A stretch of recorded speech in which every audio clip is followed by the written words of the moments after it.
The slap came out of nowhere. One second I was standing in the living room, still wearing my black funeral dress, staring at the photo of my husband on the mantel. The next, my son's hand struck my face so hard my head snapped sideways. My own son, David. He looked me in the eyes, cold, angry, and said the words I never thought I'd hear from the child I carried for 9 months, fed with my hands and raised with love. You don't belong here anymore, Mom. Get out. I stumbled back, my cheek burning. My knees shook, but I didn't fall. I couldn't speak. I couldn't breathe. Just hours earlier, we had buried my husband, John. A good man. The only man I ever loved. We had been married 48 years. I stood by his side through sickness, poverty, raising children and watching friends fade away. I hadn't even taken off the shoes I wore to his burial when David threw me away like I was trash. David, I whispered. What are you saying? I'm saying this isn't your home anymore. It's mine now. Dad's gone. So you need to leave. My heart cracked. My eyes burned with tears I refused to let fall. But this is our home, I said, almost begging. Your father and I built this life together. I raised you in this house. I gave up everything to make this your home. And now it's mine, he snapped. I'm not arguing with you. You can stay with Aunt Lisa or whoever. But not here. Not anymore. He walked away like I was nothing. As if I didn't matter. As if my 70-year-old heart could handle this kind of cruelty. I touched my cheek where he slapped me. It still burned. Not from pain, but from betrayal. Because nothing cuts deeper than being discarded by your own flesh and blood. And as I stood alone in that house, our house, I realized something. My husband may have gone into the ground that day. But part of me had been buried too. Now let me take you back. Back to when I was still a wife. Still a mother. Still someone who believed her son loved her. Because the truth is, this didn't happen overnight. It started slow. Quiet. Like a leak under the sink you don't notice until it floods the whole floor. My name is Margaret Williams. I'm 70 years old. A retired school teacher. And a widow. But before I was any of those things, I was a mother. And everything I did for my son David. He was our only child. After 2 miscarriages, I thought I'd never be a mother. So when he came along, I poured every bit of love I had into him. I quit my job to be home with him when he had asthma. I sold my jewelry when we couldn't afford his college books. When his marriage failed, and he said he had nowhere else to go, I opened my home to him again. My husband John and I, we welcomed him with open arms. Even after everything. Even when he became colder. Shorter with his words. Less grateful. I kept telling myself, he's just going through something. He'll come around. But he never did. Instead, it got worse. When John got sick, everything changed. First, David helped. He drove him to appointments, brought medicine, even made dinner sometimes. I was grateful. But slowly, he started to talk about money. Dad doesn't have a will, right? He asked one evening. Vedo, he replied. It's shared. Everything goes to the surviving spouse first. He frowned. So you get the house and everything? Yes.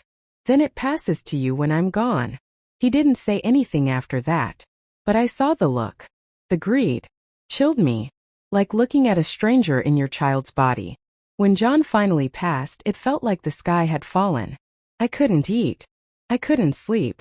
I sat on the porch every evening just rocking in silence, staring at the stars we used to name together. David didn't cry. Not once. He stood at the funeral like it was a business meeting. Cold. Still. He gave a speech that sounded like he was reading someone else's obituary. Then he took the keys from my purse without asking. I'll start moving things around, he said. I thought he was trying to help. I thought wrong. The very same day we buried John. He turned on me. That slap, that moment, was not the beginning. It was the climax of something that had been brewing for years. It was the crack in the glass that finally shattered everything. But I wasn't ready to go quietly. No. I may have been grieving. But I was still alive. And I was still his mother. And if he thought he could throw me away like I didn't matter, he was about to find out just how wrong he was. Because I may be a widow. But I am not weak. I didn't leave that night. I couldn't. Where would I go? Still dressed in black, I went into my bedroom. My bedroom, and closed the door behind me. I sat on the edge of the bed, holding the edge of the folded funeral program in my hand, staring at John's photo on the front. The corners were wet with silent tears. I kept asking myself, how did we get here? How did my sweet baby boy grow into the man who just slapped me across the face? I hadn't even buried the flowers from the funeral yet. I didn't sleep that night. Every creak of the floorboard, every passing shadow under the door made me flinch. I half expected David to come bursting in, yelling again. But the house stayed quiet. In the morning, I made myself a cup of tea with shaking hands. David sat on the couch, flipping through his phone like nothing had happened. Like yesterday was just another normal day. I placed the cup down gently and said, "You hit me yesterday." He didn't even look up. I said what I said. I swallowed hard. "I'm still your mother, David." He scoffed. "You were. But this house is mine now. I'm tired of living in your shadow. Dad's gone. You need to accept that." I felt my heart drop. "Your father and I built this house together. We built this family. You built a prison," he snapped. "One where I was always the disappointment. I'm not going to live under your rules anymore." "You were never a disappointment," I said softly. "But this is." He stood up suddenly, pointing toward the door. "Go stay with Aunt Lisa or at the church or wherever. I don't care. But by tonight, I want this room cleared out." It was like talking to a stranger. His eyes were hard, cold. His voice didn't shake. Mine did. "I have nowhere else to go." He shrugged. "That's not my problem." I called Lisa, my late husband's sister. She lived 2 towns over, had a small guest room and a big heart. When I told her what had happened, she gasped. "He did what?" "He slapped me," I said quietly. "Right after John's funeral." "Oh no." No, Margaret. "Pack your things. You're coming here tonight. You shouldn't spend another minute in that house." I didn't argue. But when I hung up, I didn't move either. I sat at the kitchen table, watching the steam rise from my untouched tea. My fingers gripped the mug, but my mind was far away. In the past. Back when David was 5 and he ran up the stairs crying because he fell off his bike. I remembered how I kissed his scraped knee and rocked him until he slept. Back when I made pancakes shaped like dinosaurs every Sunday morning just to hear him laugh. I remembered his laugh. High and bright. The way little boys sound before the world changes them. Where did that boy go? I started packing that afternoon. I moved slowly, folding each blouse like it was made of glass. I didn't have much, just some clothes, a few keepsakes, and the photo album that still had the baby pictures I'd refused to throw away. Then I saw it, the last letter John ever wrote me. It was tucked in the top drawer of his nightstand. His handwriting was shaky, but it was his. "Maggie, if you're reading this, then I'm already gone. Please be strong. Please don't let anyone take away the life we built. I know David has changed, but never let him change you." Tears blurred my vision.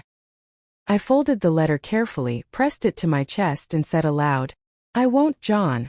I promise." Just as I zipped my small suitcase closed, David walked in.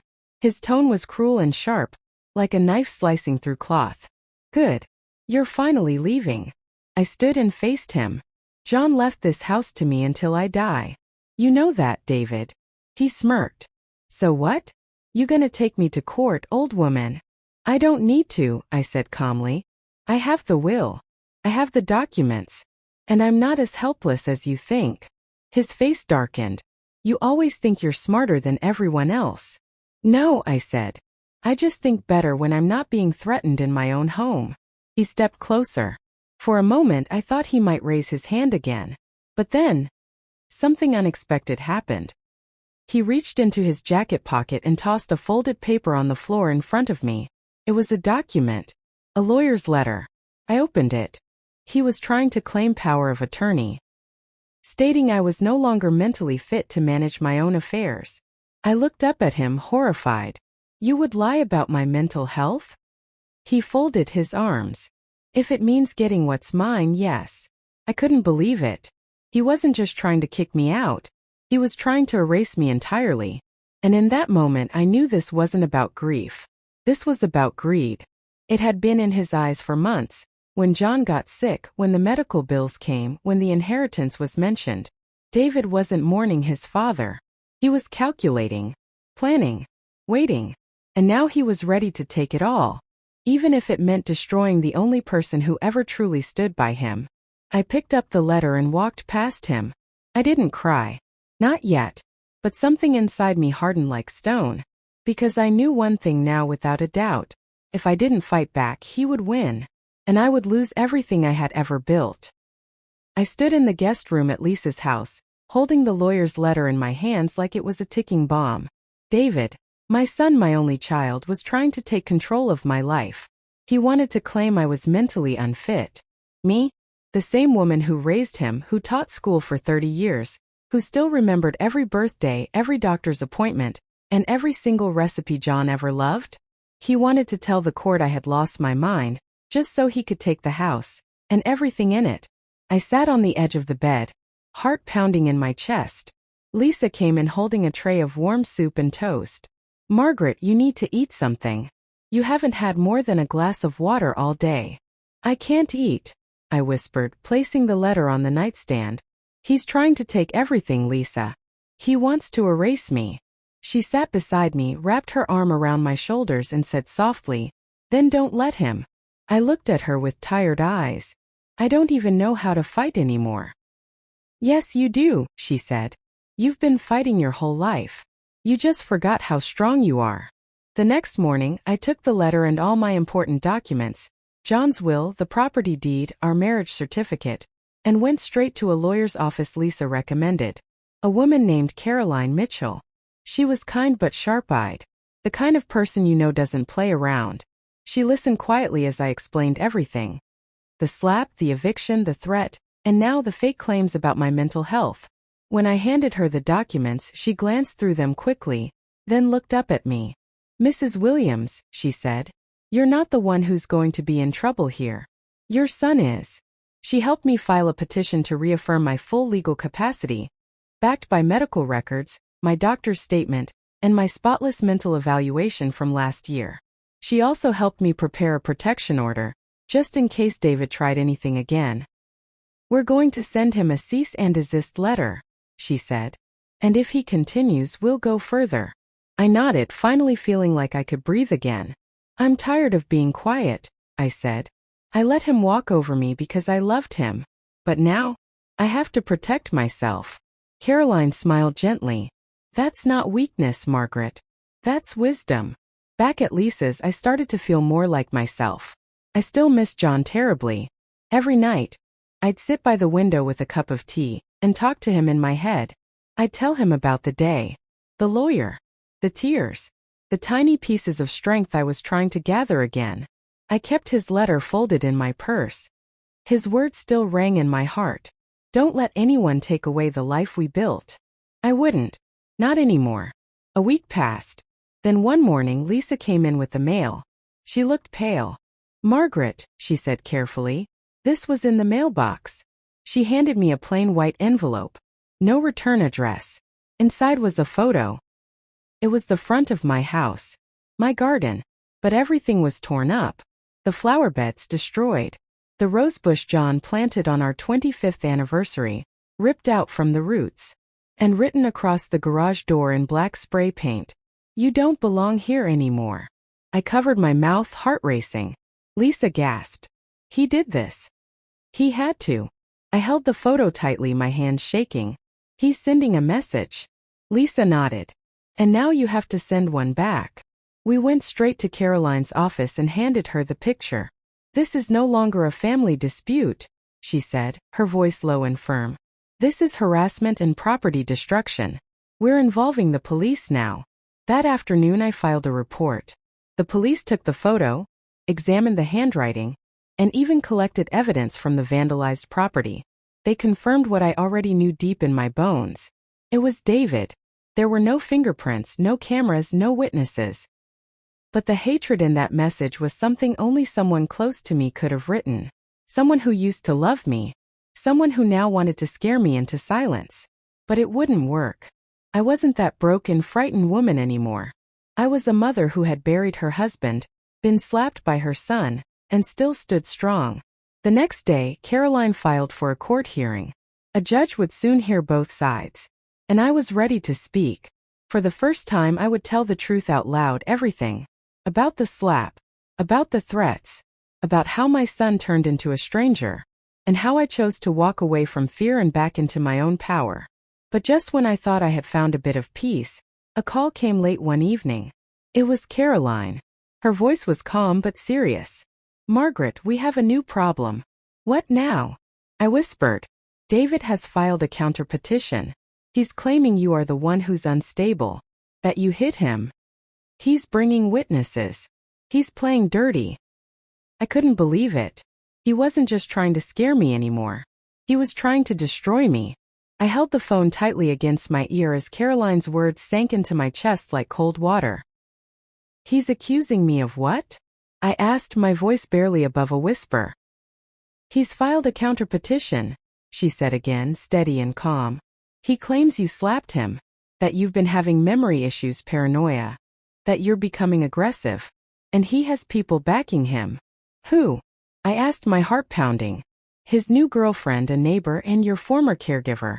The one who worked during John's last months." I closed my eyes. I knew exactly who that was, Jenny. She was supposed to help care for John. But I had fired her after I found her asleep on the couch twice while he needed help. She must have still been bitter. "But they're lying," I whispered. "None of that is true." "I know that, Margaret," Caroline said gently. "But the court doesn't know you like I do. This is about proof now. Facts. We'll fight this." Tears welled up in my eyes again. I had barely begun to recover from my husband's death, and now I was being dragged through lies in a courtroom by the same boy I raised in my arms. How could David do this to me? I had held him when he was sick, prayed for him when he lost his first job, paid his rent when he was divorced. I gave him everything, everything. And now he wanted to take my name and crush it. Lisa sat next to me in silence, listening to every word. When I hung up the phone, I felt her warm hand slide over mine. "We're not going to let him win," she said. "Not this time." Caroline scheduled an emergency legal meeting the next day. She handed me a folder filled with everything we were going to need. My clean medical records, video evidence of me walking, talking, and functioning perfectly, bank records I had managed without help, and several character references. Even my family doctor wrote a strong letter confirming my full mental capacity and emotional stability. "I've known Margaret for 20 years, she wrote. "She is not only mentally sharp, but more emotionally aware than most people half her age." Caroline smiled as she added it to the file. "This is strong. He's trying to paint you as fragile and unstable. But we're going to show the truth. That you're just a mother trying to survive her son's betrayal." I nodded, swallowing the lump in my throat. "I don't want revenge," I said. "I just want peace." Caroline's voice was kind but firm. "Sometimes peace requires a fight first." The court date came quickly. Lisa came with me. So did Margaret's son, Jacob, David's cousin. He stood by my side proudly, saying, "If he won't defend you, then I will." The courtroom felt cold and full of eyes. David stood across from me in a dark suit, his expression smug and confident. His new girlfriend, a young woman with red nails and a hard glare, sat beside him, holding his hand like she was part of some twisted fairy tale. When the judge entered, I stood tall. I wasn't afraid anymore. David's lawyer spoke first, describing me as unstable, controlling, and dangerous. Dangerous? Me? I nearly laughed. Then came the witnesses. Jenny, the former caregiver, said I used to yell at John for no reason, that I once threw a glass across the room. "She's not the sweet old lady people think," she said. "She's unpredictable." I bit the inside of my cheek. It wasn't just lies. It was betrayal from someone I had once paid fairly and treated with kindness. Then his girlfriend spoke. "She gets confused sometimes," she said smoothly. "I've seen it. She'll repeat the same story twice, or ask what day it is, then forget." Of course, they didn't mention that it had been the day after John died. That my confusion was called grief. That forgetting a Tuesday after burying your husband isn't a mental illness. It's heartbreak. I looked at the judge. His face was unreadable. Then Caroline stood, and everything changed. She handed the judge my file, thick, organized, and full of truth. She called my doctor to testify. The doctor spoke clearly. Margaret is of sound mind. She is alert, sharp, and very capable. Then Lisa spoke. She is the most grounded person I know. She reads, remembers birthdays, bakes pies from scratch, and still volunteers at the church. Her son is trying to erase her so he can take what's hers. Then I spoke. Not from paper. From the heart. I told the judge what happened after John's funeral. The slap. The eviction. The threats. The vandalism. The fear. And finally, the strength I found in myself. My son lost his way, I said, my voice calm. But I won't lose mine. I am not here to destroy him. I am here to protect what I have left. My name. My home. My peace. When I sat down, the room was silent. David looked less confident now. His lawyer whispered to him, clearly worried. The judge cleared his throat. I'll need time to review the evidence before ruling, he said. But from what I've seen so far, there is no reason to believe Margaret Williams is anything but capable. A weight lifted from my chest. The fight wasn't over, but the tide had turned. That night, back at Lisa's, we had soup and warm bread for dinner. For the first time in weeks, I slept through the night. But the next morning, Lisa woke me up with a pale face. There's something outside, she said. I hurried to the porch. Spray painted across Lisa's car. Old liar. And stuck to the windshield, a single folded photo. It was a picture of me, sitting in the courtroom. A red X drawn across my face. I staggered back. The message was clear. David wasn't just angry anymore. He was out for war. 2 weeks after I moved back into my home, things began to feel almost normal again. Almost. I would sip my tea in the kitchen where John and I once danced barefoot. I would sit on the porch swing every evening, watching the sun set behind the trees. I even joined my church group again for Wednesday prayers, smiling gently when they hugged me tighter than usual. But there were shadows I couldn't shake. David. His silence was louder than his rage. I hadn't heard a word from him since the court hearing. No calls. No apologies. No letters. Nothing. And that silence felt worse than everything else. But I told myself it was over. I told myself I was safe. Until the night I heard the knock. It was close to midnight. I was in my robe about to turn off the living room lights when, knock, knock, knock. Slow. Heavy. Like someone didn't care whether I opened the door or not. My heart leapt into my throat. I froze. Another knock. This one harder. Then a voice, low, cold, and familiar. You took everything from me. I stepped back from the door, my hands trembling. The porch light was on. I peered through the curtain. And there he was. David. Standing there in the same black coat he wore at the funeral. Only now his face was different. Twisted. Broken. Full of hate. I reached for my phone. But it was too late. He began kicking the door. Loud, angry kicks. The wood shook beneath each blow. Open the door, Mom, he screamed. You think this is over? You don't get to throw me away. I ran to the back room, locked the door, and dialed the police with shaking fingers. My son, I whispered. He's trying to break in. Please. Send help. Through the thin walls, I heard him yelling. You think you can take my house? My future?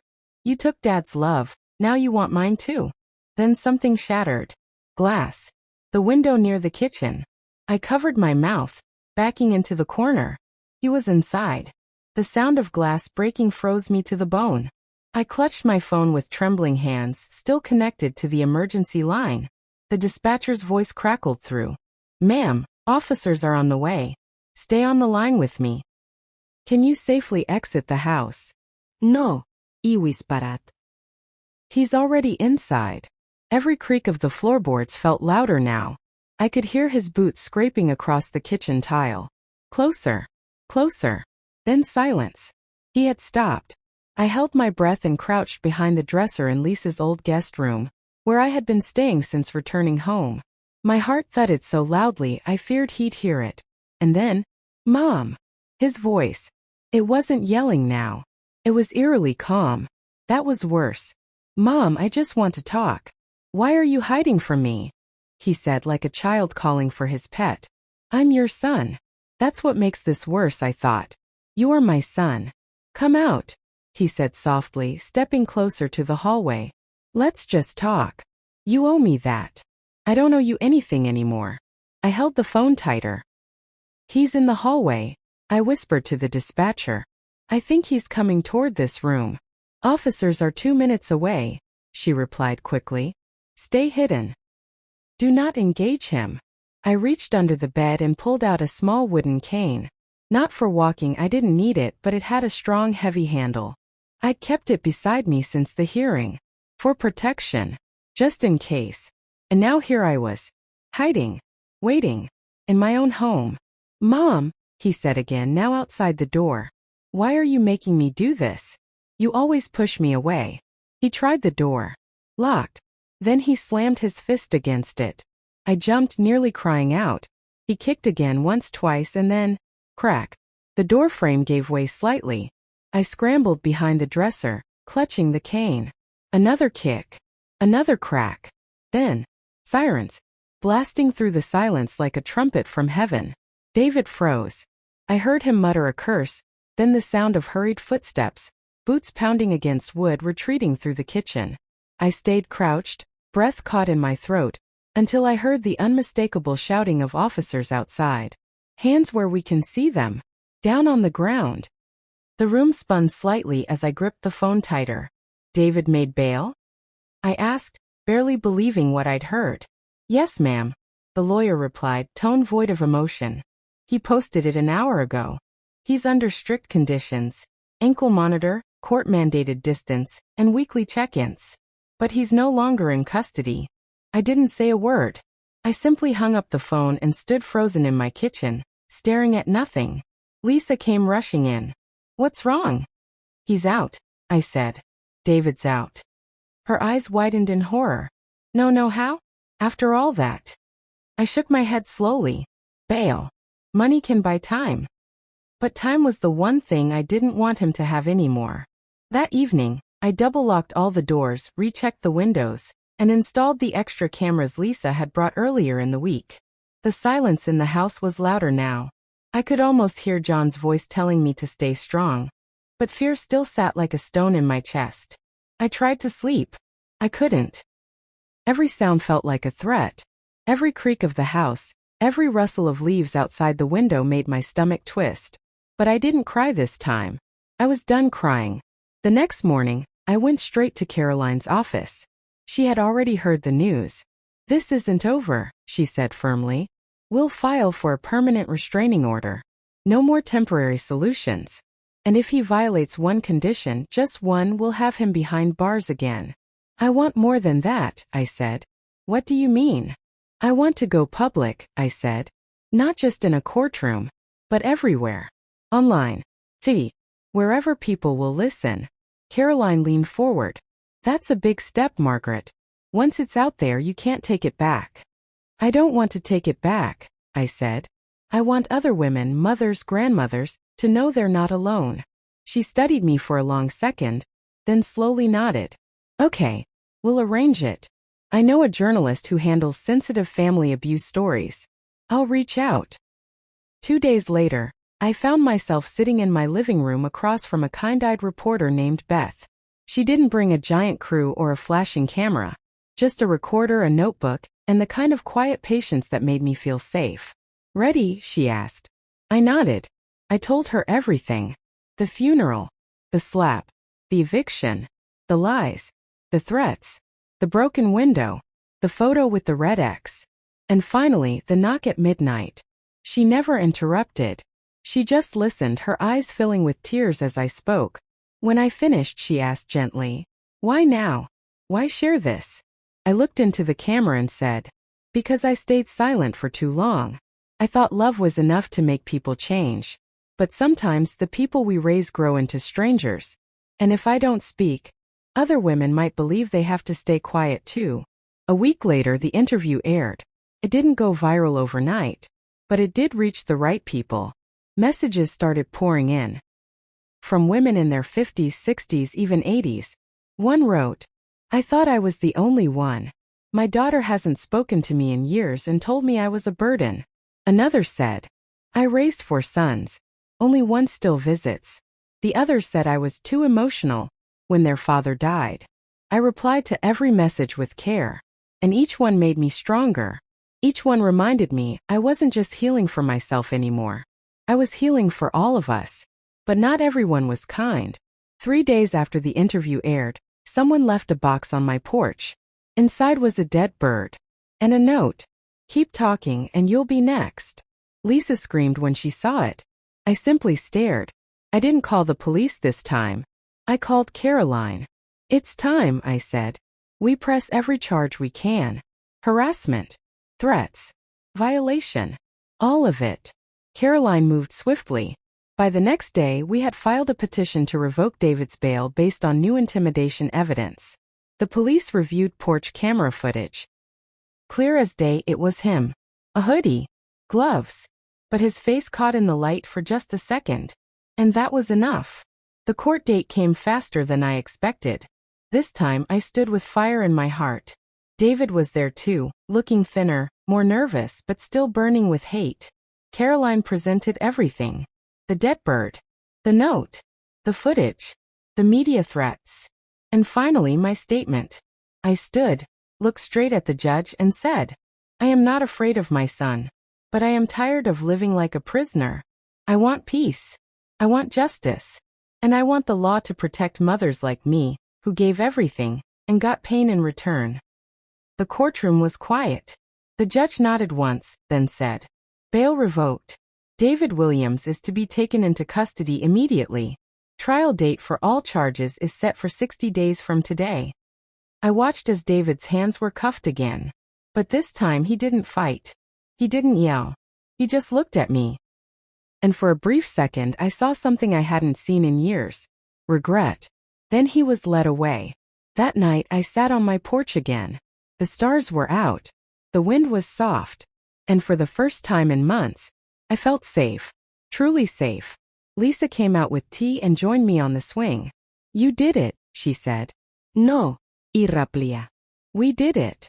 I looked out over the quiet neighborhood and whispered to the night, John, I kept my promise. I didn't let him take away what we built. But just as I smiled, my phone buzzed. It was from a blocked number. I opened the message. It was a picture of my house, taken just now. The blood in my veins turned to ice. The photo on my phone was of my house, taken from just outside the garden gate. It was dark, blurry, but clear enough to see the porch light glowing behind the rose bushes I just trimmed that morning. I was in that house. The message came with no text, just the photo. I stood up from the porch swing so fast my teacup rattled on the ground. Lisa, I said, trying to keep my voice steady. Go inside. Now. She looked at me confused. What is it?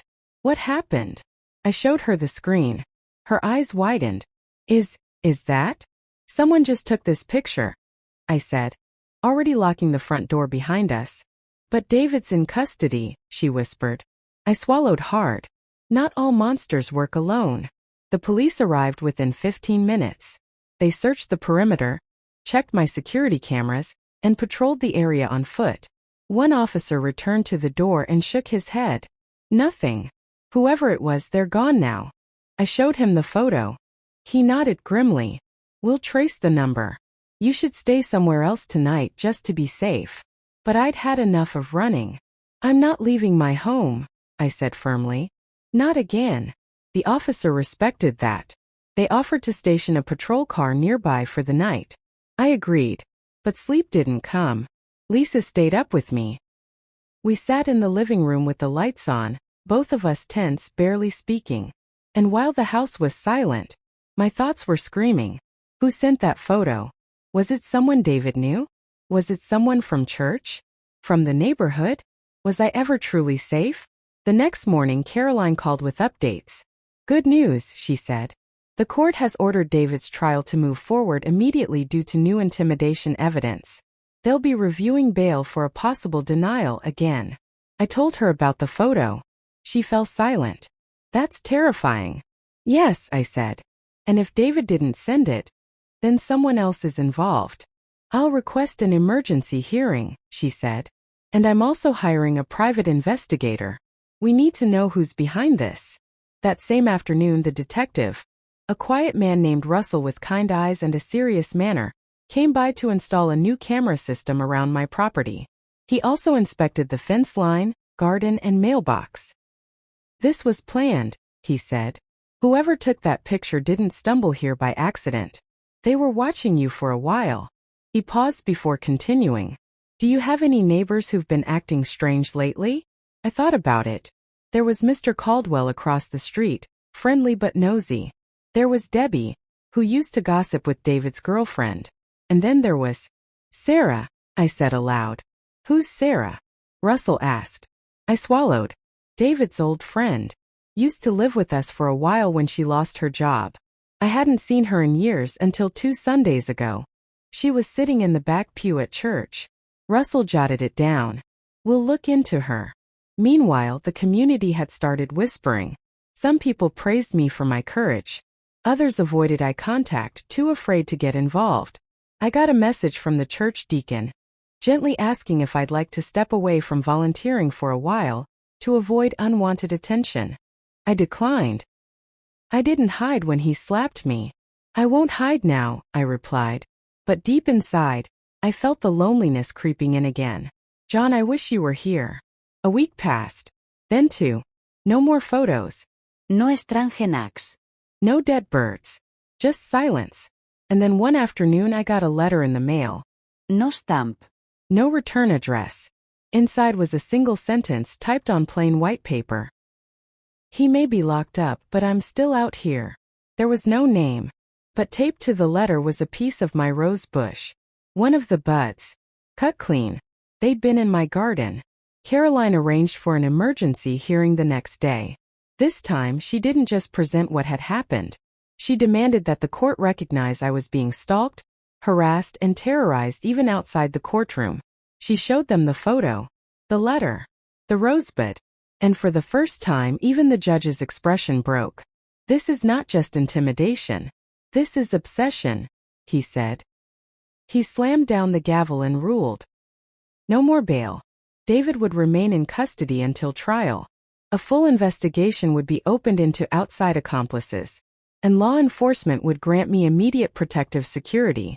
It was a small win in a very long war, but it gave me air to breathe. Later that night, as I sat on the porch under police supervision, I stared at the stars. Lisa sat beside me, quiet for a while, then said, "Do you think David planned this all along?" I shook my head slowly. No. He wasn't always like this. He was sweet once. Thoughtful. He used to bring me daisies after school. He used to cry when I cried. So what changed? I looked into the darkness. He got bitter. First at John, then at me. He started blaming others for his pain. And when no one stopped him, that bitterness turned into entitlement. He believed he deserved to hurt people. I paused. But that doesn't make him a victim. It makes him dangerous. Lisa nodded slowly. And then, just as we were about to go inside, Russell called. His voice was urgent. "Mrs. Williams, I need to speak to you in person. Now, it's about Sarah." I blinked. What happened? We found her phone. It's full of text messages between her and David. Some from weeks ago. Others from just yesterday.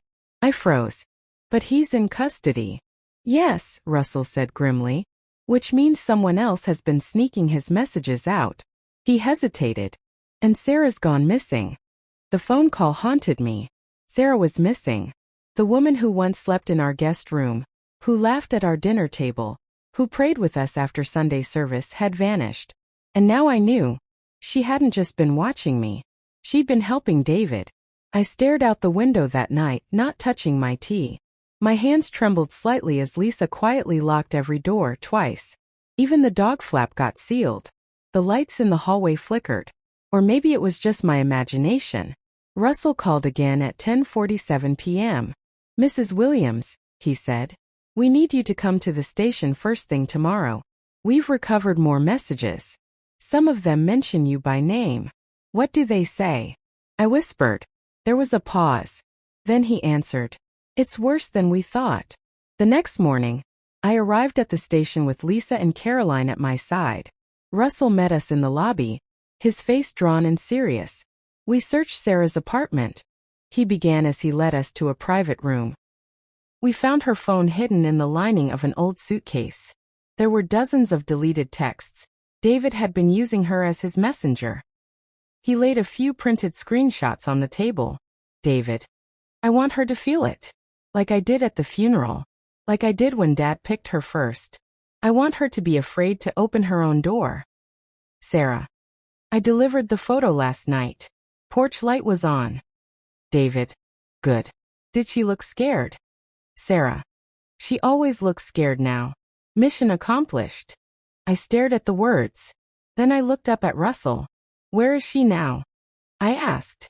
Do you think she's hiding? Russell exhaled. We're not sure.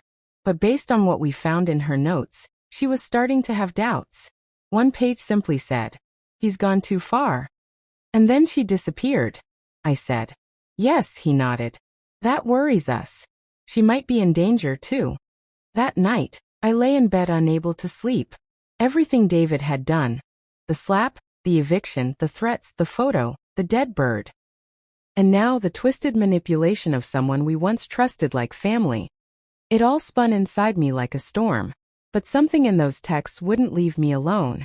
Like I did when Dad picked her first. I sat up. The funeral. The slap. The betrayal. It wasn't just about power. David was jealous. Of me. John had always been harder on him. Not cruel, just firm. Disciplined. He pushed David to work harder to be better. And when David failed or quit, John would quietly support him but never celebrate it. Me? I was softer. I offered praise for the little things. Encouragement. Warm meals. Listening ears. John had loved us both. But I think David never saw it that way. In his mind I was chosen. He was punished. He didn't want to hurt me to steal the house. He wanted to hurt me because I had what he never did. John's gentleness. And after John died, all that rage had nowhere to go but toward me. The next day I took a walk through the garden trying to think. That's when I saw it. A figure across the street. Black hoodie. Hood up. Standing completely still. Watching me. I blinked. When I looked again, they were gone. I ran inside. Lisa, call Russell. Tell him someone was watching the house again. She grabbed the phone immediately. But I wasn't waiting around. I opened the drawer under the sink and took out the pepper spray I'd bought last month. This time I would not hide. Russell came within minutes, but whoever it was had vanished. Again. This is escalating, he said. Whoever's helping him hasn't stopped. They're following you, Mrs. Williams.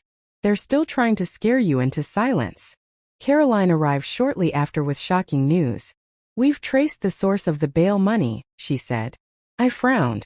Didn't it come from some distant cousin? No, she replied. It came from a shared business account, opened 2 years ago. Guess whose names were on it? Is Sarah here? David and Sarah. My stomach twisted. They've been planning this for years, Lisa whispered. Caroline nodded. We found payment receipts too. Sarah wired him money every few weeks. She wasn't just helping out of loyalty. She was invested. Russell added. And here's the worst part. We believe she's still receiving messages from inside the jail. There may be a guard involved. Someone helping smuggle out notes. My legs felt weak. I sat down slowly and whispered. They've built a whole network. All while I was sitting at home watering my roses. Lisa knelt in front of me. We're not going to let them win. Do you hear me, Mom? We will take them down. That evening, Russell returned with an officer who now stayed parked outside all night. He promised to do his best to track Sarah and find out who else was involved. But just as I settled back into my recliner, exhausted and emotionally drained, the doorbell rang. It was nearly 9 p.m. Lisa and I froze. The porch light flickered on automatically. On the ground outside, right in the center of the welcome mat, was a single red rose, and underneath it, a key. Not just any key. My front door key. I had changed the locks weeks ago. I hadn't given anyone new copies. No one. Except the locksmith. But the key was old. Familiar. Worn. Because it was the original. The one I lost the week David slapped me. The one I thought I'd simply misplaced in my grief. Someone had kept it. Someone had entered my home before, long before the window broke. They had planned this down to the last step. I picked up the rose and the key with gloved hands, staring out into the empty street. Lisa whispered, "This isn't over yet, is it?" I shook my head slowly. "No, sweetheart," I said. "This is only the beginning of the end." The key in my hand was cold, rusty, and familiar. It was my key, the one I'd lost on the day everything changed. The day David slapped me and told me to leave. I had searched every corner of the house for it, assuming I'd dropped it in my grief, maybe outside by the roses. But deep down I think I always knew. He'd taken it, planned it, prepared for the day he'd come back. Now here it was returned like a sick trophy, along with a single red rose, just like the one that had been taped to the threat letter. He was taunting me again. Lisa stood beside me, staring at the porch in disbelief. "Mom, he was here. Again." I nodded slowly. And he wanted me to know it. The next morning, I met Russell and Caroline at the police station. They were already waiting, both of them more serious than I'd ever seen. "We reviewed more footage," Russell said. "It's clear David's network isn't small. We believe he's been feeding instructions to at least 2 people, not just Sarah." Caroline added, "We've officially opened a joint case. Harassment, conspiracy, stalking, and unlawful communication from prison." They showed me a new photo. It was Sarah, captured on camera 2 towns over, at a gas station just outside a motel. "She's still alive," Russell said. "And we think she's coming back." I looked at the photo. Her face looked tired, haunted. A woman caught in a terrible mistake, but still choosing to walk deeper into it. "She's more scared of him than the law," I murmured. "She might be," Russell agreed. "But fear isn't an excuse for terrorizing someone else's life." That afternoon I did something I hadn't done in a long time. I put on my favorite Sunday dress, the deep navy one John used to say made my eyes shine, and went to the local courthouse for a public hearing. A group of women, mostly seniors, had invited me to speak about domestic intimidation, elder abuse, and family betrayal. First I thought I couldn't do it. That standing in front of people would bring all the fear back. But when I saw the faces of those women, some in wheelchairs, some holding tissues, some clutching their daughters' hands, I felt something powerful rise in my chest. I walked to the front of the room, took the microphone, and began. "My name is Margaret Williams. I am a mother, a widow, and a survivor of abuse at the hands of the person I loved the most, my own son." Gasps filled the room, but I didn't flinch. I told them everything. From the slap to the garage. From the cold nights to the courtrooms. From the knock at midnight to the rose on my porch. And when I finished, I ended with this. "If it happened to me, it can happen to anyone. You are not weak because you cry. You are not crazy because they call you one. And you are never, ever alone." They stood and clapped. Many wept. And in that moment, I realized something. My pain had become my purpose. A week later, Sarah was found. She was hiding in an abandoned trailer behind a warehouse, cold and sick. She surrendered without a fight. The phone she had with her revealed dozens more texts. Plans to scare me, break me, even film me through the window for David to see from his jail cell. But the final message she wrote never got sent. It read, "I can't do this anymore. I think I'm becoming like him." Sarah was arrested and placed in protective custody. And for the first time, justice didn't feel like revenge. Felt like closure. 2 months passed. David went on trial. I sat in the front row every day, wearing my navy dress and holding John's old watch in my hand. My voice did not shake when I testified. And when the verdict was read, guilty on all counts, he was sentenced to 25 years without parole. David looked back at me once. Just once. No επάλεγει. No emotion. Just silence. But I was no longer afraid of that silence. Today I sit on my porch again. The roses are blooming. The house is quiet. Lisa's laughter drifts in from the kitchen, where she's baking a pie with the grandkids. Peace at last. I open my journal. The one I started the day David first tried to erase me from this home, and write the final entry. I survived the unthinkable. I stood tall through betrayal. I found my voice. Now, I choose joy. If you're watching this and you felt pain like mine, please know you are stronger than you think. You deserve love, safety, and a home that respects your presence. And if you ever feel alone, you're not. I'm here. We're all here. Thank you for watching my story. Don't forget to subscribe to my YouTube channel for more powerful true life stories from grandmas who refuse to be silent anymore. Broken Heart Rose Dove.